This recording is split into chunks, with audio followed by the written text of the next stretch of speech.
یہ عقیدہ ہے کہ میں جب نبی کو پکار رہا ہوں تو جہاں سے بھی پکاروں گا نبی میری پکار سنتے ہیں، پھر اس پکار کا جواب دے کے میری حاجت روائی کرتے ہیں، تو یہ تو خالصتاً شرک ہے، اس کی تو کوئی تعویل ہو نہیں سکتی۔ سورہ نساء کی آیت نمبر 64، وَلَوْ أَنَّهُمْ إِذْ ظَلَمُوا أَنفُسَهُمْ جَاءُوكَ فَاسْتَغْفَرُوا اللَّهَ وَاسْتَغْفَرَ لَهُمُ الرَّسُولُ لَوَجَدُوا اللَّهَ تَوَّابًا رَحِيمًا۔ اس آیت کریمہ کی تفسیر میں حافظ ابن کثیر ہی کو اٹھا لیجئے۔ شرک کی تعریف نہ یہ خود سمجھتے ہیں اور نہ ہی سمجھنے کی کبھی کوشش کی، اسی لیے غلط ڈیفینیشن دے کر لوگوں کو گمراہ کرنے کی کوشش میں لگے ہوئے ہیں۔ اللہ تبارک و تعالی اس طرح منافق صفت لوگوں سے قوم کی حفاظت فرمائے۔ بسم اللہ الرحمن الرحیم۔ تو دوستو، آپ نے ابھی اس ویڈیو میں سنا کہ مفتی طارق مسعود صاحب نے ایک عقیدے کو بیان کیا کہ اگر کوئی شخص کہیں سے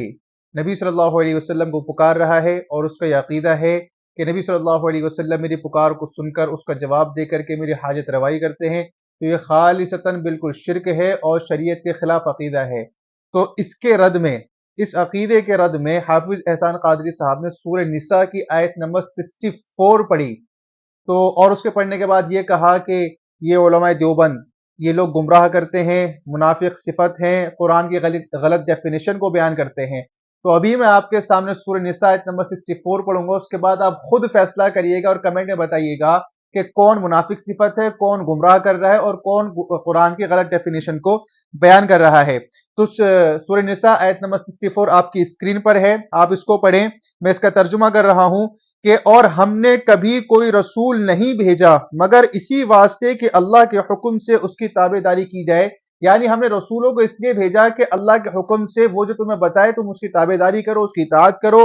اور جب انہوں نے اپنے نفسوں پر ظلم کیا تھا، یعنی جن لوگوں نے اللہ کے رسول کی نافرمانی کر کے اپنی جانوں پر ظلم کیا تھا، تو ان کو چاہیے تھا کہ آپ کے پاس آتے، کس کے پاس آتے؟ وہ لوگ آپ کے پاس آتے، پھر اللہ سے معافی مانگتے، اور رسول بھی ان کی معافی کی درخواست کرتا، اور رسول بھی ان کی معافی کی درخواست اللہ سے کرتا،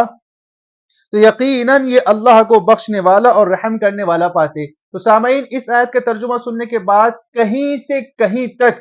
جس عقیدے کا رد، مفتی طارق مسعود کے جس عقیدے کا رد انہوں نے، حافظ احسان قادری صاحب نے اس آیت کو پڑھ کر یہ کیا تھا، کہیں سے کہیں تک اس عقیدے کا رد نہیں ہو رہا، بلکہ اس میں تو یہ آیت خود ان کے خلاف ثابت ہو رہی ہے، کیونکہ اس میں ان لوگوں کو جنہوں نے اپنی جانوں پر اللہ کے رسول کی نافرمانی کر کے ظلم کیا تھا، تو ان کے عقیدے کے مطابق تو، یعنی حافظ احسان قادری صاحب کے عقیدے کے مطابق تو ان کو چاہیے تھا کہ وہ جہاں تھے وہیں سے اللہ کے رسول کو پکار لیتے اور وہ ان کی پکار کو سن لیتے، لیکن نہیں، اس میں کیا کہا گیا ہے کہ جانوں پر ظلم کیا تو اللہ کے رسول کے پاس آتے۔ تو سامعین، یہ ہے ان لوگوں کی